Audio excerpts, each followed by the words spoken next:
അടുത്ത സെഗ്മെന്റ് എന്ന് പറഞ്ഞാൽ നിങ്ങളുടെ ഫാൻസിന് നിങ്ങളുടെ പ്രോഗ്രാം സീരിയലൊക്കെ കണ്ടിട്ട് പവിത്രം കണ്ടിട്ട് നിങ്ങളോട് കുറച്ച് കാര്യങ്ങൾ എന്തൊക്കെയോ അവർക്ക് പറയാനുള്ളത് അതെന്തൊക്കെയാണെന്നുള്ളത് ഞാൻ എഴുതിയെടുത്തിട്ടുണ്ട്. ഞാൻ പറയാം. ഈ കമന്റിലൊക്കെ എന്താണ് പറയാനുള്ളതെന്ന് പറയണം. വേദയെയും വിക്രമിനെയും ഈ സീരിയലിൽ നിന്ന് മാറ്റിയാൽ ഈ സീരിയൽ കാണുന്നത് ഞാൻ നിർത്തും. ഒരാളുടെ കമന്റ് ആണ്. അങ്ങനെ വളരെ സീരിയസ് ആയിട്ട് കുറെ പേര് പറഞ്ഞിട്ടുണ്ട്. അപ്പൊ നിങ്ങൾ കണ്ടിട്ടുണ്ടോ ഈ കമന്റ്? പിന്നെ ആണോ? പിന്നെ ആ ഒരു ഇഷ്യൂ വന്നപ്പോ ഞാൻ മാറുന്നു എന്നൊക്കെ പറഞ്ഞ വീഡിയോ ഒക്കെ വന്നപ്പോ മുമ്പ് അങ്ങനെ സംഭവിച്ചിട്ടൊക്കെ ഉണ്ട് പല സീരിയലുകളിലും അങ്ങനെ മാറ്റുമ്പോ അപ്പൊ അതൊക്കെ കൊണ്ടായിരിക്കാം, കാരണം അവർക്ക് അത് ഉൾക്കൊള്ളാൻ ടൈം എടുക്കുമായിരിക്കും. ഇപ്പൊ എന്താന്ന് വെച്ചാല് അങ്ങനെ ഒരു ഓൾറെഡി ഒരു ഇഷ്യൂ ആയതുകൊണ്ട് എല്ലാരും ഇങ്ങനെ പ്രിപ്പയർ ആയിട്ടിരിക്കുകയാണ്. നമ്മൾ ഇഷ്ടപ്പെടുമ്പോ അവര് മാറും പക്ക. അത് അങ്ങനെ ആയിപ്പോയി അവരുടെ ഇതില്. ആൻഡ് അത് അവർക്ക് അപ്പം അവർക്ക് ഭയങ്കര ഫാൻസ് ആവാനും പേടിയാണ്. ഒരു കപ്പിളുടെ അല്ലെങ്കിൽ ഒരു ആക്ടറുടെ ഭയങ്കര ആയിട്ട് ഫാൻ ഇതിലോട്ട് വരാൻ അവർക്ക് ഭയങ്കര പേടിയാണ്, മാറിയാലോ എന്ന് വിചാരിച്ചിട്ട്. അടുത്ത കമന്റ്, വിക്രമിന്റെ നെഞ്ചു വിരിച്ചുള്ള നിൽപ്പ് എന്താ ഒരു ഫീൽ. അയ്യോ ചിരി കണ്ടോ? വിക്രത്തിന്റെ ചിരി കാണണമെങ്കിൽ നമ്മുടെ ഇന്റർവ്യൂല് ഇടയ്ക്കിടയ്ക്ക് നോക്കിയാൽ ഇത്ര ക്യൂട്ട് ആയിട്ട് എന്താ നാണത്തോടു കൂടിയുള്ള ചിരിയാണെന്ന് നോക്കിയേ. ചിരിക്കാനും അയ്യോ പറ്റുപോയി. ശരി. വേതാളത്തിനെ തൊട്ടാൽ വിക്രമിന്റെ കയ്യിൽ നിന്ന് കിട്ടും മക്കളെ. ഓക്കെ, വേദ ഈ തെമ്മാടിക്കുള്ളതാ. വായിച്ചിരുന്നു. അതുവരെ എത്തിയോന്ന് അറിയില്ല. അല്ല, എന്നെ തൊട്ടാ ഇടിക്കും. അത് ഏത് സ്ത്രീനെ തൊട്ടാലും വിക്രം ഇടിക്കും. അല്ലാതെ വേദയോട് വേദയോട് അങ്ങനെയല്ല. ആരാള് ഇപ്പൊ രാധയെ തൊട്ടാലും ഇടിക്കും. രാധയെ തൊട്ടിട്ട് ഇടിച്ചിട്ടുണ്ട്. അപ്പൊ അങ്ങനെ സുരഭി പോവാന്ന് പറഞ്ഞ നേരത്തല്ലേ, അപ്പൊ ഒരു പോസ്റ്റ് ഇങ്ങനെ വന്നിട്ടുണ്ടായിരുന്നു. എന്താ, ഞങ്ങളുടെ വേദ ഇന്നും വിക്രമാദിത്യന്റെ വേതാളമായിട്ട് ഉണ്ടാവും എന്ന് പറഞ്ഞിട്ടൊരു പോസ്റ്റ് ഒക്കെ ഇട്ടിട്ടുണ്ടായിരുന്നു. വിക്രമാദിത്യം വേതാളം എന്നുള്ള സാധനം ആളുകൾക്ക് ഭയങ്കര ഉള്ളിലങ്ങ് പതിഞ്ഞിരിക്കും അല്ലേ. ഇനി ശിവാഞ്ജലിക്ക് ശേഷമുള്ള ഏഷ്യാനെറ്റിലെ അടിപൊളി കോംബോ, അതും കുറെ പേര് അങ്ങനെ പറയാറുണ്ട്. ഉണ്ട് അല്ലേ? സാന്ത്വനത്തിലല്ലേ അല്ലേ? ഓക്കെ. കാന്താരി എന്താണ്? കലിപ്പനും കാന്താരി ആണോ? കാന്താരി അങ്ങനെയാ പറയുന്നത്. ഓക്കെ. എക്സ്പ്രഷൻ ക്വീൻ വേദ ആണോ? കേട്ടിട്ടില്ലേ? ഉറപ്പായിട്ടും ഭയങ്കര എക്സ്പ്രഷൻസ് ആണ്. അല്ലെങ്കിൽ ഞാൻ എക്സ്പ്രഷൻ ആണ്. ഞാൻ ജനറലി സംസാരിക്കുമ്പോഴും കൈയും കാലും ഒക്കെ ഇങ്ങനെ അങ്ങനെ സംസാരിക്കാറുള്ളത്. സീരിയലിൽ വന്നപ്പോഴും അങ്ങനെ തന്നെ, മൊത്തത്തിൽ എക്സ്പ്രഷൻസ് ആണ്. പാവം പ്രണവ് ആലോചിച്ച് നോക്കിയേ. എന്റെ കാലത്ത് എക്സ്പ്രഷൻ ആണ്. അതിനപ്പുറമാണ്. ഫുൾ കൈയും കാലും ഇട്ടിട്ടാണ്. ഞാൻ എപ്പോഴും എന്റെ ഫ്രണ്ട്സ് ഒക്കെ പണ്ട് പറയായിരുന്നു, എന്നെ പരിചയപ്പെട്ടൊന്ന് സെറ്റ് ആവുന്നവരെ എല്ലാവർക്കും ഒന്ന് ഈ കുട്ടി കുറച്ച് ഓവറല്ലേ ചിന്തിക്കാറുണ്ട് ആൾക്കാര്. പക്ഷെ പിന്നെ അവർക്ക് മനസ്സിലായി ഇതാണ് സ്വഭാവം. അത് കഴിഞ്ഞ് ഞാൻ എന്ത് ചെയ്താലും അറിയാം. ഇപ്പൊ ഞാൻ എന്റെ ഫ്രണ്ട്സിന്റെ കൂടെയൊക്കെ ഇരിക്കുമ്പോ ഞാൻ ഇപ്പൊ ശബ്ദം മാറ്റി സംസാരിച്ചാലും അവർക്കൊരു മാറ്റവും കാണില്ല. അവരിങ്ങനെ അവളെന്തോ വട്ട് ചെയ്യണം, ആ ഒരു ഇതാണ്. അപ്പൊ ഞാൻ എപ്പോഴും വിചാരിക്കുന്നത്, ഞാൻ കല്യാണം കഴിക്കുന്ന ആളൊക്കെ എന്നെ എങ്ങനെ ഹാൻഡിൽ ചെയ്യും, എങ്ങനെ സഹിക്കും നോക്കിയപ്പോ എന്നെ കാട്ടി ഇതൊക്കെ എന്നെ കാട്ടി കടത്തി വെട്ടി ചെയ്യുന്ന ഒരാളാണ് ഞാൻ കല്യാണം കഴിച്ചിരിക്കുന്നത്. അപ്പൊ പിന്നെ ഞാനിപ്പോ അനുഭവിക്കുന്നു, ഞാൻ ചിലപ്പോ ഇത്രക്കൊക്കെ വേണോ? ഓക്കെ. സീരിയലിനകത്തുനിന്ന് പോയ ഒരാളുണ്ടല്ലോ, നമുക്ക് അവരെ കുറിച്ചും കൂടെ പറയണ്ടേ? പ്രഗ്നന്റ് ആയിട്ട് അലീനയുടെ കാര്യം ഞാൻ പറഞ്ഞ പേര് പറഞ്ഞായിരുന്നു. അലീന ഞാനും ഭയങ്കര കമ്പനിയാ, ഭയങ്കര അറ്റാച്ച്മെന്റ്. അപ്പൊ അലീനയുടെ വീട്ടില് ഞങ്ങൾ ഒരു ദിവസം പോയായിരുന്നു അല്ലെ. ഒരു വീഡിയോ നിങ്ങൾ ഇട്ടില്ലേ? പട്ടിക്കുട്ടി. അലീനക്ക് 2 പട്ടിയുണ്ട്. അപ്പൊ നമ്മള് കാണാൻ പോയത് ഭയങ്കര ഇമോഷണൽ ആയിരുന്നു. ആക്ച്വലി ഭയങ്കര സങ്കടമായിരുന്നു. ബ്രേക്ക് എടുക്കാൻ മടിയായിരുന്നു ആൾക്ക്. ബദൻ അതെ, ഇങ്ങനെ ഒരു സിറ്റുവേഷൻ ആയതുകൊണ്ട് ശരിക്കും വേദയുടെ വീട് ജഡ്ജിന്റെ വീട്ടിൽ ഷൂട്ട് ഉണ്ടാകുമ്പോ എനിക്ക് ഷൂട്ട് ഉണ്ടാവാറില്ല. ഉണ്ടെങ്കിലും വേദനെ കൊണ്ടാക്കുന്ന സീനോ കൊണ്ടുവരുന്ന സീനോ എന്തെങ്കിലും വഴക്കുണ്ടാക്കുമ്പോ വളരെ കുറച്ച് സീനാ. പക്ഷെ എനിക്ക് അന്നത്തെ ദിവസം ഷൂട്ട് ഉണ്ടാവില്ല. എനിക്ക് അന്ന് ബ്രേക്ക് ആയിരിക്കും. പക്ഷെ ഞാൻ രാവിലെ കുളിച്ച് അങ്ങോട്ട് പോകും. എന്നിട്ട് രാവിലെ തൊട്ട് വൈകിട്ട് വരെ അവിടെ ഇരുന്ന് അവരുടെ കൂടെ വർത്താനം പറ. അതുകൊണ്ട് ഭയങ്കര കമ്പനിയാണ്. ഇവിടുത്തെ വീട്ടിലെ പോലെ തന്നെ അവിടുത്തെ വീട്ടിലും കമ്പനിയാണ്. അവരായിട്ട് കോമ്പിനേഷൻ സീൻ ഇല്ലെങ്കിൽ പോലും കമ്പനിയാണ്. ഓക്കെ. അപ്പൊ ഞങ്ങൾ ആ സമയത്ത് വ്ളോഗ് ചെയ്യാറുണ്ട്.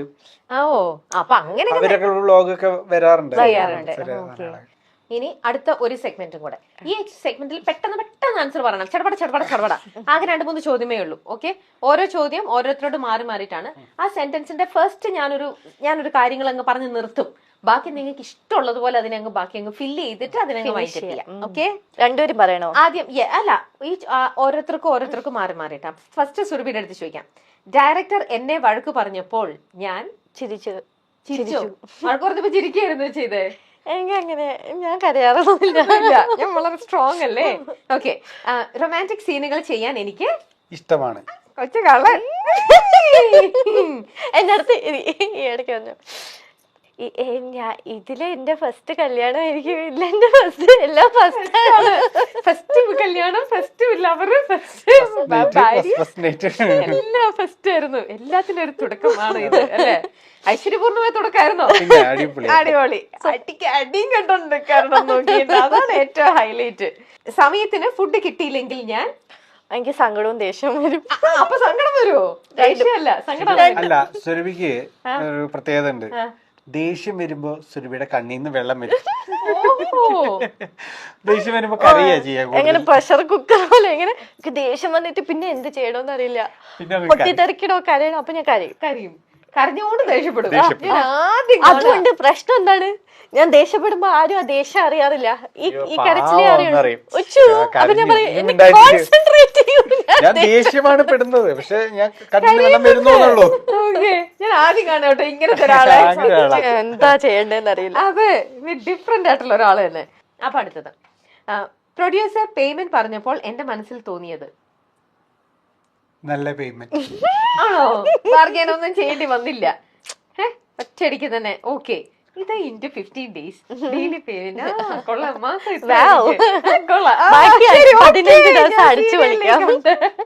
അല്ലേ? അങ്ങനെയായിരുന്നു. ഓക്കെ, എന്റെ കഥാപാത്രത്തിന് ഒരു ആക്സിഡന്റ് സംഭവിക്കാൻ പോകുന്നു എന്ന് കേട്ടാൽ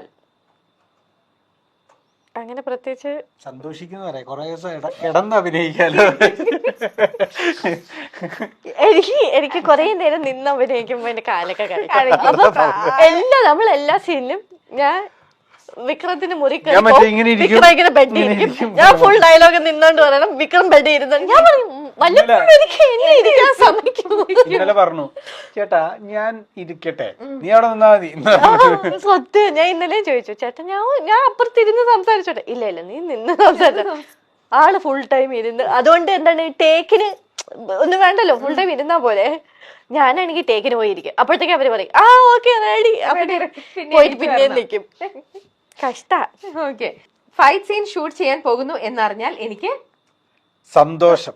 അത്രക്ക് ഇഷ്ടമാണോ? ഭയങ്കര ഇഷ്ടമാണ്. ഒരെണ്ണം കൊടുക്കാനാണോ ഒരെണ്ണം വാങ്ങാനാണോ? എനിക്ക് ഭയങ്കര ഒരു ത്രില്ലാണ് ആ സാധനം ചെയ്യാൻ. ആഗ്രഹം എന്നൊക്കെ പറയില്ല, അങ്ങനെ സാധനം. ഓക്കെ, ഈ ഇന്റർവ്യൂ ഞാൻ ഇടയ്ക്കിടയ്ക്ക് ചോദിക്കാറുണ്ട്, ഇനി അടുത്ത ഫൈറ്റ് വരുന്നുണ്ടോ? അതായത് ചെയ്യാൻ ഭയങ്കര ഇഷ്ടമാണ് എനിക്ക്. ഭയങ്കര ഇഷ്ടമാണ്, ഭയങ്കര. ഓക്കെ, അടുത്തത്, ഈ ഇന്റർവ്യൂവിന് വിളിച്ചപ്പോൾ ആദ്യം എനിക്ക് തോന്നിയത് എന്താണ്? തോന്നിയത് ഞാൻ പറഞ്ഞു എനിക്ക് പറ്റില്ല, എനിക്ക് പയ്യനൂര് വേണം. അപ്പൊ 2 മണിക്കൂർ ഞാൻ ഈ 2 മണിക്കൂറത്തേക്ക് വേണ്ടിയാണ് കൊച്ചി വരെ വന്നത്. ഇതിനു വേണ്ടി മാത്രം. കണ്ടോ, അതിന് വേണ്ടിട്ടല്ലേ നമ്മൾ ഇത്രയൊക്കെ സെറ്റ് ചെയ്ത്. ഞങ്ങളുടെ ഞാൻ എൻജോയ് ചെയ്തു. നമ്മുടെ മൈൽസ്റ്റോൺ വ്യൂവേഴ്സിന്റെ വിഷുവിന്റെ അന്നും, വിഷുവിന്റെ തലേ ദിവസം, വിഷുവിന്റെ പിറ്റേ ദിവസം ഫുൾ നിങ്ങളാണ് അവരുടെ കൂടെ. അപ്പൊ ഫസ്റ്റ് ഇന്റർവ്യൂ നിങ്ങൾ ഒരുമിച്ച് കണ്ടോ, എന്റെ കംപ്ലീറ്റ് ക്രെഡിറ്റ്സ് മൈൽസ്റ്റോൺ ആണ്. മൈൽസ്റ്റോൺ ആണ് നമ്മളുടെ ഫാൻസിന് ഏറ്റവും വലിയൊരു വിഷു സമ്മാനം, ഒരു ഗിഫ്റ്റ് പറയാറുണ്ട്. ഇപ്പൊ പ്രത്യേകിച്ച് വിഷുവിന് നിങ്ങളുടെ എന്തെങ്കിലും ഒരു പ്രോഗ്രാം അപ്പൊ ഞാൻ ഇപ്പൊ ഇന്ന് എനിക്ക് മെസ്സേജ് അയച്ചപ്പോ ഞാൻ അവർക്ക് മെസ്സേജ് അയച്ചു, ഞങ്ങളുടെ ഇങ്ങനെ ഇന്റർവ്യൂ വിഷു സ്പെഷ്യൽ വരുന്നുണ്ട്. അപ്പൊ എല്ലാരും ഭയങ്കര വെയിറ്റിംഗ് ആ ശരിക്കും. ഓക്കെ, അപ്പൊ നമുക്ക് നല്ല സ്പെഷ്യൽ എപ്പിസോഡ് സീരിയലിലൂടെ ഇങ്ങനെയും കൊടുക്കാം പ്രേക്ഷകർക്ക് എല്ലാവർക്കും. ഓക്കെ, ഇനി ശ്രീകാന്തിനോടുള്ള ഒരു ചോദ്യം കൂടെ ഉണ്ട്. ഈ ഇന്റർവ്യൂവിന്റെ ഡേറ്റ് ആദ്യത്തെ പറഞ്ഞിരുന്ന ഡേറ്റ് പോസ്റ്റ്പോൺ ചെയ്തപ്പോൾ ദേഷ്യം വന്നോ? അതിനുള്ള കാരണക്കാരെന്നറിയോ?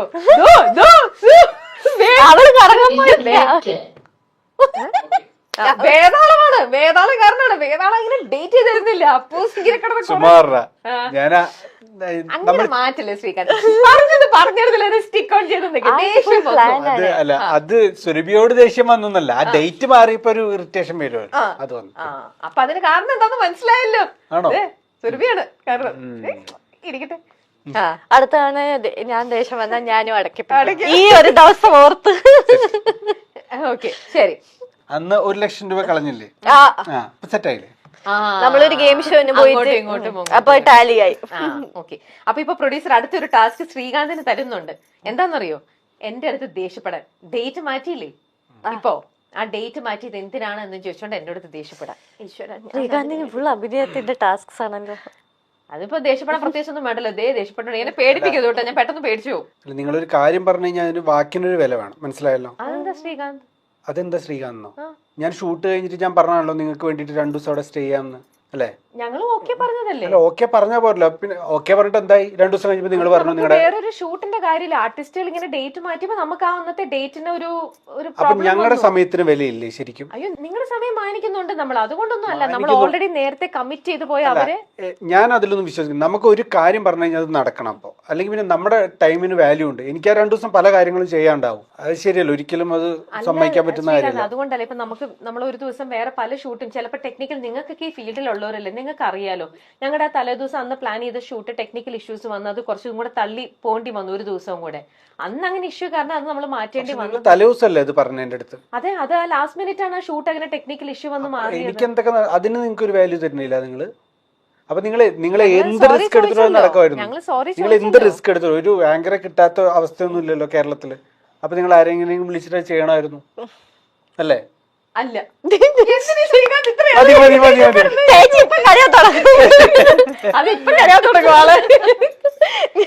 ശ്രീകാന്തിന്റെ ഫുൾ ദേഷ്യപ്പെടുത്തി വന്നോണ്ടേയിരിക്കണേ. എത്ര ഇൻസ്റ്റന്റ് ആയിട്ടാണ് ശ്രീകാന്ത്. ഞാനിവിടെ സംസാരിച്ചോണ്ടിരിക്കുന്നപ്പോഴത്തേക്ക് അവിടെ അഭിനയം തുടങ്ങി. ഞാനൊക്കെ ആണെങ്കിൽ 5 വർക്കിംഗ് ഡേയ്സ് ആലോചിച്ച് എന്ത് പറയണോ, ഒരു സ്ക്രിപ്റ്റ് കാലം ഇതൊന്നുമില്ല. അതാണ് ഒരു ഡ്രാമ തിയേറ്റർ ആർട്ടിസ്റ്റിന്റെ ഗുണാണ്. ഇൻസ്റ്റന്റ് ആയിട്ട് എല്ലാം വരും. Super. Okay, last segment. Srikanth ഒരു തിയേറ്റർ ആർട്ടിസ്റ്റ് ആണെന്ന് എല്ലാവർക്കും അറിയാം. അപ്പൊ ഞാൻ ഇപ്പൊ ഓരോരോ സ്റ്റൈലിൽ ഓരോ ഡയലോഗ് പറയും. അപ്പൊ അതിനു വേണ്ടി മാച്ച് ചെയ്യുന്ന രീതിയിൽ നമ്മുടെ വേദയുടെ അടുത്ത് അത് പറയണം. ഓക്കെ, അഭിനയിച്ച് കാണിക്കണം. ശ്രമിക്കാം. ഓക്കെ, വേദയും വിക്രമാണ്, ശ്രീകാന്തും സുരഭിയും അല്ല. ഓക്കെ, പ്രപ്പോസ് ചെയ്യണം. ഞാൻ ഈ പറയുന്ന സെന്റൻസ് നോക്കിയിട്ട് വേദയുടെ അടുത്ത് വിക്രം പ്രപ്പോസ് ചെയ്യണം. ഓക്കെ, പവിത്രത്തിലെ വിക്രമിന്റെ സ്റ്റൈലില് ഒന്ന് പ്രപ്പോസ് ചെയ്തേ. വേതാളം, എന്താ പതിവില്ലാതൊരു സന്തോഷം? അമ്മ ഉറങ്ങിയോ? ഏതമ്മ? എന്റെ അമ്മ, കമലാമ്മ. ആ, ഈയിടെയായിട്ട് എനിക്ക് നിന്നോട് കുറെ ഇഷ്ടമൊക്കെ തോന്നി തുടങ്ങിയിട്ടുണ്ട്. നീ അങ്ങനെ ഊന്നൊന്നും പറയണ്ട. അതുകൊണ്ട് ഞാനത് നിന്നെ പ്രണയിച്ചാലോ എന്നൊന്ന് ആലോചിക്കുന്നു. അങ്ങനെ സ്വന്തമായിട്ട് ആലോചിച്ചാൽ മതിയാവും. അതെന്താ സ്വന്തമായിട്ട് ആലോചിക്കാൻ പാടില്ലേ? അല്ല, ആലോചിച്ചോളൂ. അതിന് എനിക്ക് ഇൻട്രസ്റ്റ് ഉണ്ടോ എന്ന് ചോദിക്കണ്ടേ? എനിക്ക് ഇൻട്രസ്റ്റ് ഉണ്ടെങ്കിൽ നീ പറ. ഇല്ല. അല്ല, അങ്ങനെ പറയാൻ എനിക്കിപ്പോ പ്രേമിക്കാൻ തോന്നുന്നു. നീ പ്രേമിച്ചേ പറ്റൂ.